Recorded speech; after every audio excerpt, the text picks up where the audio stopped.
네, 정부가 정한 전공의들의 병원 복귀 시한이 지났지만 눈에 띄는 전공의들의 복귀는 지금 없는 상황입니다. 정부는 업무 개시 명령을 거부한 전공의들에 대해서 면허 정지를 비롯해 지금 본격적인 행정처분, 또 일부 전현직 의사들에 대해서는 사법 처리에 나서겠다는 방침까지 정한 상황인데요. 예, 의사들은 직업 선택의 자유를 침해하는 거라면서 반발하고 있습니다. 정부의 행정 절차는 어떻게 이루어지고 또 법적인 쟁점 무엇인지 짚어보겠습니다. 박호균 변호사 연결되어 있습니다. 나와 계시지요? 네, 안녕하세요. 예, 박호균 안녕하십니까. 변호사입니다. 네, 위원장님. 먼저요, 정부가 지금 미복귀 전공의들에 대해서 면허 정지 절차를 하겠다는 거예요. 자, 그 과정은 어떻게 되는 겁니까? 면허정지 처분도 이제 보통의 이제 여러 가지 이제 행정 처분 중에 이제 하나인데요. 예, 예. 보통 이제 우리 복지부에서 이제 개별 의사들에 대해서 사전 처분 예고 통지서라는 것을 이제 보내서 아, 의견 제출 기회를 부여합니다. 예, 거기에 예, 대해서 예. 인정하시는 분들한테는 더 빨리 이렇게 또 행정 처분을 할 수가 있고, 네. 또 뭐 다투시는 분들도 있고요. 그래서 예. 그런 것들을 참작해가지고 음. 행정 처분을 하게 됩니다. 예. 지금 복지부에서는 오늘부터 돌아오지 않은 전공의를 확인하기 위해서 현장 점검을 실시하겠다. 그리고 만약에 없는 게 확인이 되면 내일 바로 예고가 가능하다 이렇게 밝혔는데요. 법적인 효력이 그럼 바로 생기는 겁니까? 우리가 이제 행정처분을 할 때는 이제 그 행정처분의 상대방한테 이제 뭐 송달을 해야 되는데 전달을 해야 되지 예, 않겠습니까? 예. 이제 행정절차법에서는 일단 원칙적으로 우리가 상식적으로 이제 이해하는 것처럼 예. 이제 문서를 이제 우편 송달하는 것이 이제 원칙적인 모습이에요. 예. 그런데 이제 요즘은 이제 어떤 이제 전자 이메일이라든가 이런 것도 가능하고 또 심지어는 이제 문자로도 이제 좀 가능한 경우를 예외를 지금 두고 있어요. 아. 그래서 이제 예. 그래서 이제 우리가 전통적으로는 이제 어떤 문서를 우편물을 예. 전달했을 때 뭐 어떤 이제 행정 절차가 이루어지는 것 아니냐 이런 이제 생각을 하는 경우가 많고 또 그것이 예. 사실이고요. 예. 그런데 이제 2022년도에 그러니까 최근이죠. 행정 절차법이 개정되면서 네. 이제 심지어는 이제 문자로도 또 가능하게끔 되어 있어서 아. 일부 이제 어떤 이제 변호사님들 중에서도 이제 자문하시는 경우에 예, 뭐 예. 뭐 이렇게 뭐 문자 같은 경우는 좀 어렵지 않겠느냐 이제 이렇게 말씀하시는 분들도 있는데 아직 사례가 이제 집적되지 않아 가지고 네. 좀 이제 법원 판례가 좀 달라지거나 좀 아. 앞으로 지켜봐야 되겠지만은 예예. 이 문자 정도로도 행정처분을 실은 가능하게끔 지금 절차법은 이제 규정은 되어 있습니다. 그래서 리스크는 좀 있는 상태라고 봐야 될 것 같습니다. 그렇군요. 그렇군요. 예. 지난 토요일에 복지부에서 직접 홈페이지에 그 13명, 전공의를 복귀하지 않은 13명에 대해서 직접 명단을 게시하기도 했었잖아요. 네. 그래서 이제 원칙적으로 이제 우편 송달, 교부 예. 송달이 이제 이런 것이 가능한 경우에는 이제 그 방법을 따라야 되겠죠. 그러나 이제 지금은 어떤 이제 송달 자체를 좀 받지 좀 않고 있는 상황이고, 그런데 예. 이제 지금 의료기관에서 지금 굉장히 뭐랄까 지금 전 국가적으로 좀 굉장히 어려운 상황이잖아요. 그래서 예. 이런 경우에 이제 예외적인 방법, 정부에서는 이제 예외적인 방법, 관보에 게재하고 인터넷에 게시하는 이런 이제 방법을 이제 활용하는 것 같습니다. 이것보다 좀 그렇군요. 더 간명한 예. 방법은 문자도 있지만 예. 문자라는 거는 기술적으로 좀 요즘 전화기를 또 꺼놓을 수 있다 이런 말들도 있기 때문에 네. 복지부에서는 상대적으로 그래도 이제 우편 송달, 교부 송달까지는 아니더라도 좀 더 안전한 그런 이제 방법을 택하는 것 같습니다. 그렇군요. 자, 이 절차를 잠깐 설명을 해 주셨는데 사전 통보를 하고요. 그리고 이제 의견 청취 절차를 밟잖아요. 그때 의견 청취 네, 절차를 밟을 때 타당하지 않을 경우에는 처분을 하겠다는 거잖아요. 그렇습니다. 예. 어떻게 타당한지 아닌지를 어떻게 따집니까?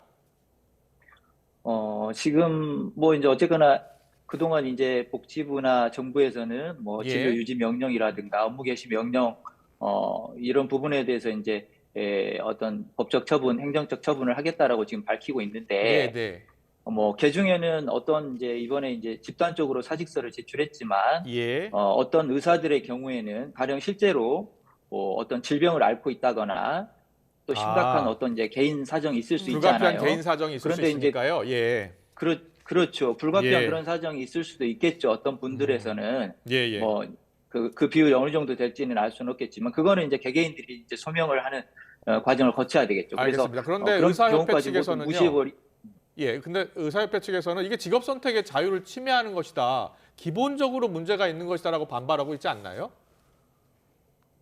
네, 우리가 이제 추상적으로 보면 이제 직업 선택의 자유, 넓게는 이제 직업의 자유가 예. 지금 어떤 제한되는 이제 정부로 인해서 정부의 어떤 이제 각종 이런 행정 처분이라든가 이런 상황들로 인해서 직업의 자유가 지금 제한되는 거 아니냐. 그런데 우리가 헌법에서 이제 많은 기본권이 있죠. 네. 이제 직업의 자유라는 것도 이제 하나의 이제 중요한 이제 기본권이고, 또 국가로서는 우리 이제 헌법 36조에 있는 이제 국민의 보건권, 국민의 보건권을 지켜줘야 되는 이제 그런 국가의 의무도 있어요. 아, 그렇군요. 예. 물론 예. 그런데 이제 이런 이제 직업의 자유라는 것이 어떤 개개인의 이제 자유라고 해가지고 그거를 무한하게 이렇게 주장하거나 누릴 수는 없습니다. 모든 기본권이라는 거는 이제 공공복리라든가 이런 이제 공익적 목적을 위해서 제한될 수 있는 거거든요. 네.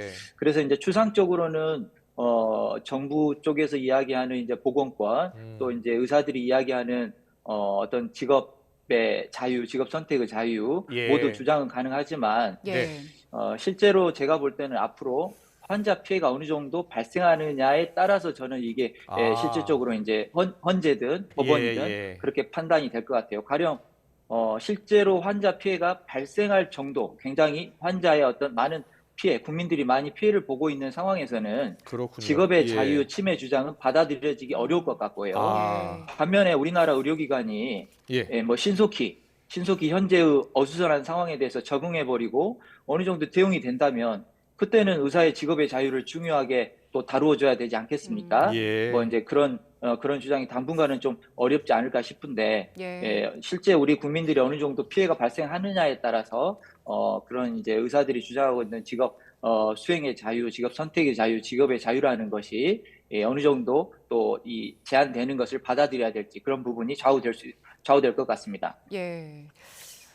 지금 복지부에서는 면허정지 대상자 대략 7,000명 정도 될 것 같다 이렇게 예상을 했는데 이렇게 되면은 전체 수련 일정도 연기가 되고 의료 현장이 더 혼란스러워지는 거 아닌가 하는 우려도 드는데 변호사님께서는 또 의사 출신이시잖아요. 어떻게 예상하세요?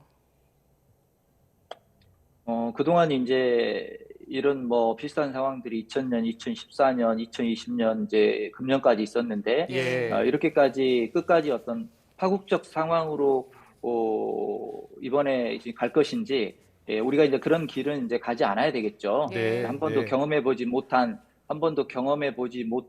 상황이 발생할 거냐, 의료 대란이 발생할 거냐, 당연히 발생하지 않아야 되겠죠. 그런데 지금 같은 상황이 지속된다면 우리가 짧은 시간 안에 그렇게 많은 의사들이 없는 상태에서 갑자기 이 의료기관이 이렇게 굉장히 어려움에 처했는데 이거를 극복하기는 좀 굉장히 어렵지 않을까. 그렇다면 극복하기 시스템이 아직 적응하지 못한 상황에서는 결국 환자들의 피해가 속출하는 이런 결과로 이어질 수밖에 없지 않을까 싶습니다.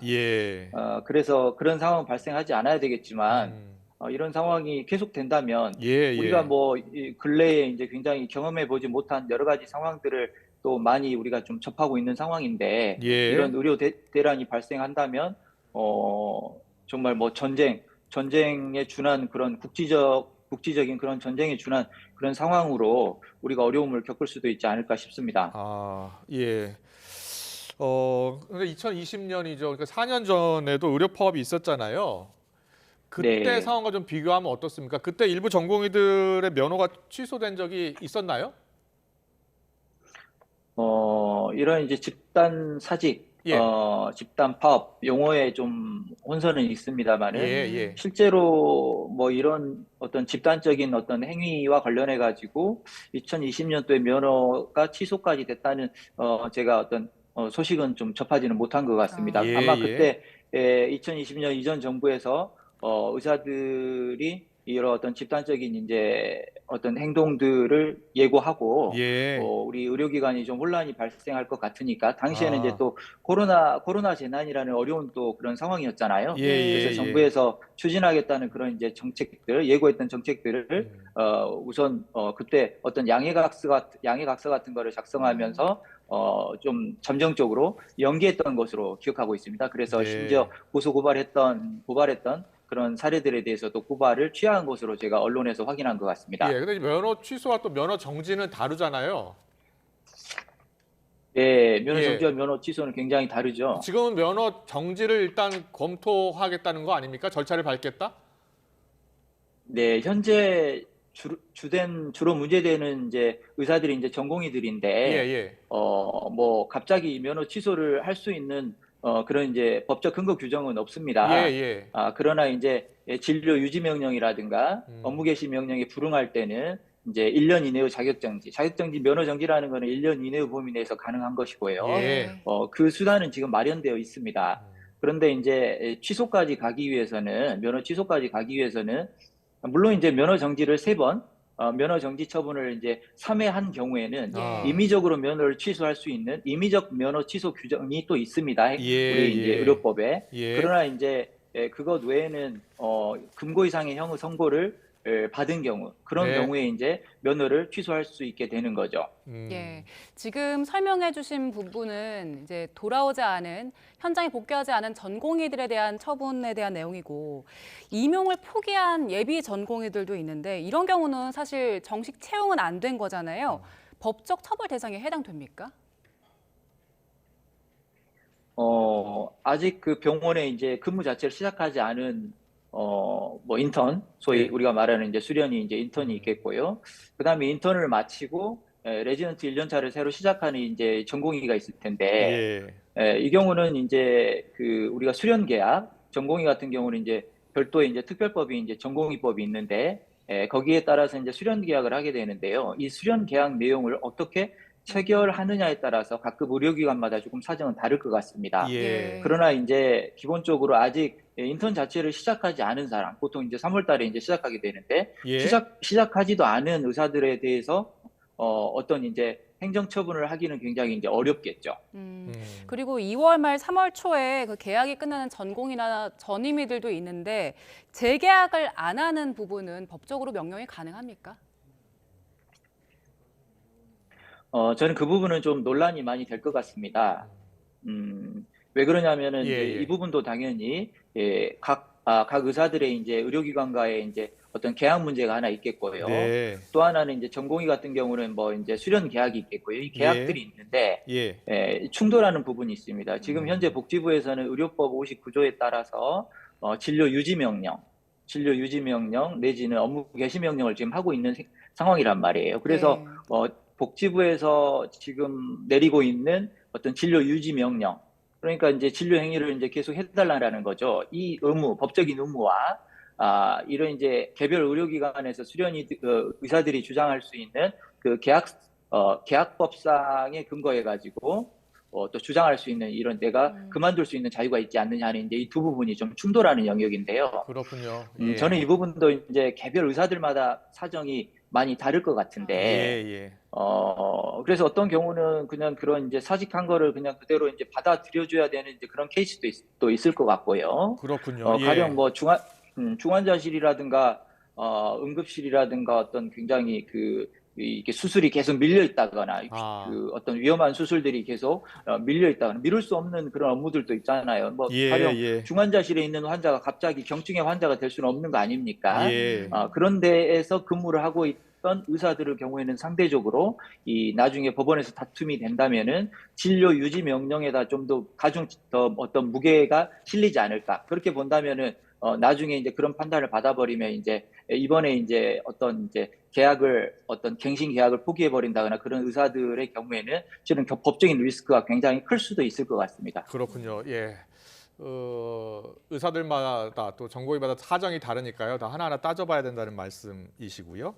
그런데 지금 정부가 계속 강조하고 있는 게 과거에는 구제 조치가 있었지만 이번에는 없을 것이다라고 계속 이야기하고 있거든요. 과거에 구제 조치를 한 적이 있었습니까?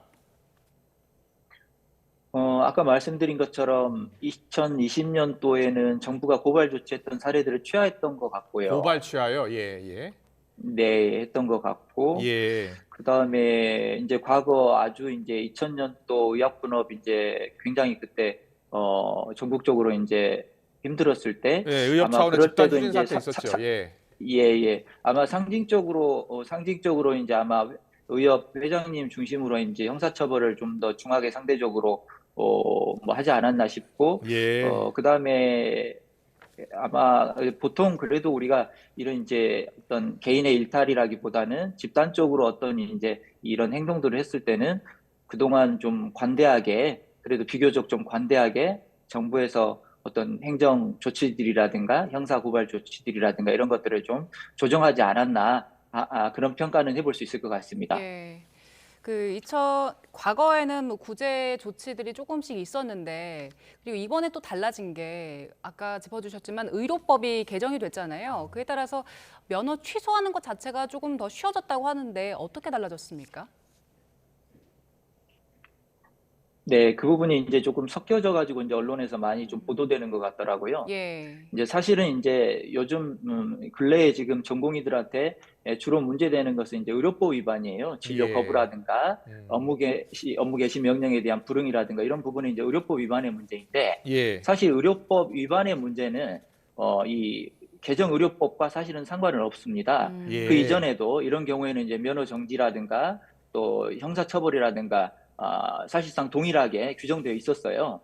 다만 예. 이제 작년에 이제 개정 의료법으로 이제 강화된 부분은 이제 의료법뿐만이 아니라 다른 일반 형사 범죄에 대해서도 이제 면허를 취소할 수 있는 것으로 이제 바뀌었다는 거죠. 예. 그래서 이제 이번의 경우에 이제 대입을 해보면 의료법 위반의 경우는 종전과 크게 차이가 없고요. 반면에 이제 업무방해 같은 경우는 이게 일반 형사 범죄거든요. 예. 예. 업무방해 같은 게 형사범죄. 그러니까 과거에는 업무방해 같은 상황에 이르더라도 크게 상관은 없었죠. 의료법 위반만 아니면. 그러나 지금과 같은 경우는 사직서 써버리고 그 다음날부터 출근하지 않는다. 그것도 집단적으로. 이런 경우는 이제 업무방해로 인정될 가능성이 매우 높아요. 그래서 이런 예. 경우는 과거하고 다르게 경우에 따라서는 금고형 이상의 선고를 받는다면 면허가 취소될 수도 있어서 리스크가 좀 커졌다. 그리고 이제 어제 같은 경우에 이제 이제 대규모 이제 집회가 있었던 걸로 알고 있는데요. 예. 이제 가령 이제 우리 집시법 굉장히 중요한 법이죠. 예. 이런 집시법을 경우에 따라서 위반했다. 과거에는 집시법을 위반했다고 해가지고 의사 면허에 영향이 있지는 않았어요. 네네. 그러나 이제 지금은 이제 법이 바뀌었기 때문에 아. 하다못해 이제 집시법에서 정한 절차라든가 이런 부분을 위반해가지고 예. 집시법 자체를 위반해버렸다. 혹은 그 과정에서 어떤 이제 불상사가 있어서 뭐 어떤 폭력 행위가 서로 있었다거나 이런 이제 형사범죄, 특별법 위반 범죄와 이게 연결이 돼버리면 네. 이게 이제 그 또 형사처벌로 또 이어지거나 이렇게 됐을 때는 어떤 면허가 훨씬 더 이제 좀 위험해질 수 있는 거죠. 과거와 좀 상황은 많이 좀 바뀌었다고 보는 거는 맞을 거는 같습니다. 예, 일단 뭐 집회에 참여하는 거는 헌법에서 다 보장이 되는 거기 때문에 집회 참여하는 것 자체로는 뭐 처분을 받을 수 없는 거잖아요. 그렇습니다. 예, 예. 집시법을 지키는 어떤 이런 범위 내에서 합법적인 예. 절차에서 집회를 한다면 이런 부분은 당연히 강도 높게 보호해야 되는 거고요. 예, 예. 그래서 알겠습니다. 예. 그리고 이제 경찰 수사 관련해서 좀 여쭤볼게요. 경찰이 지금 일단 대한의사협회 전현직 지도부 5명에 대해서는 수사에 나선 거잖아요. 전공의들에 대해서는 일단 행정 절차를 밟는 것이고요. 어떻게 다루고 어떤 수사가 지금 진행이 되고 있는 겁니까? 전공의들과 이제 의협 지도부 예, 예. 사이에 문제되는 범죄는 크게 다르지는 않습니다. 아, 예. 거의 뭐 사실상 이제 같다고 봐도 상관이 없을 것 같은데요. 아, 예. 현재 이제 의협 지도부에서 이제 문제되는 것은 결국 이 전공의의 어떤 이제 집단적인 사직이 없었다면 특별히 이렇게 범죄로 또 연결되기는 쉽지는 않아요. 아. 그래서 이제 결국 우리 지도부 같은 경우 문제가 된다면 전공의들의 집단 사직 그 자체가 뭐 진료 거부라든가 업무 개시 명령 불응이라든가 이런 이제 의료법 위반의 문제가 있겠고요. 예. 이런 의료법 위반에 대해서 의협 지도부가 혹은 간부님들이 어떤 이제 교사를 했다거나 방조를 했다거나 이런 업무 방해를 또 형법상의 업무 방해를 예, 예. 또 교사했다거나 방조했다거나 이런 범죄들이 이제 문제가 될 것 같고요. 네. 그거는 이분들이 지금 주된 이제 집단 사직하신 분들이 전공의들이기 때문에 그렇습니다. 만약에 이제 이게 확대가 돼서 가령 이제 개원가까지 확대가 된다면 예. 의협 집행부라든가 이런 지도부에 대해서는 공정거래법과 같은 이런 이제 또 특별법도 같이 문제가 될 수는 있겠지만 현재로서는 의료법 위반에 대한 어떤 공범에 대해서 주로 조사가 이루어질 것으로 예측이 됩니다. 네. 그리고 마지막으로 그 환자와 관련된 부분도 짚어볼게요. 지금 의료 현장에서 이제 수술이나 치료 지연되는 경우도 많이 생기고 있는데 이로 인해서 환자들이나 보호자가 피해를 보게 된다면 의료진이나 아니면 병원 대상으로 어떤 법적인 절차 밟을 수 있습니까? 그런 상황들이 이제 발생하지 참 않아야 되겠고요.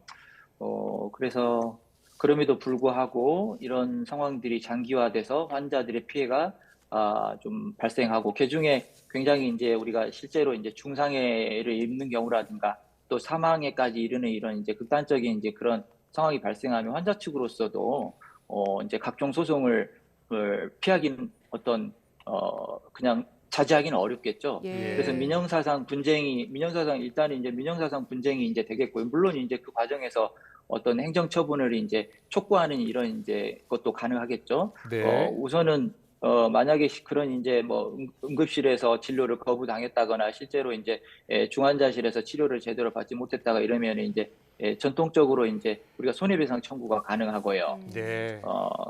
손해배상 청구가 가능하고 그다음에 또 업무상 과실치사상의 범죄로 또 형사고발도 가능하고요. 예. 그래서 이 경우에는 개별 상황에 따라서 굉장히 다를 텐데 우선 이제 병원 입장에서는 책임을 질 가능성이 되게 높습니다. 그러니까 아마도 병원 입장에서 대학병원 이제 전공의를 고용하고 있는 전공의들 위주로 이제 굴러가고 있는 우리 대학병원들에서 이제 환자들의 어떤 피해가 발생했을 때 그 자체 의사들이 집단적으로 사직했기 때문에 어쩔 수 없었다 이런 항변들이 그렇게 쉽게 통하지는 않을 수 있습니다. 예. 왜 그러냐면 이제 어떤 또 형사 책임과 다르게 민사 책임은 어떤 이제 객관적 측면에서 그 시스템에 대해서 책임을 묻는 거거든요.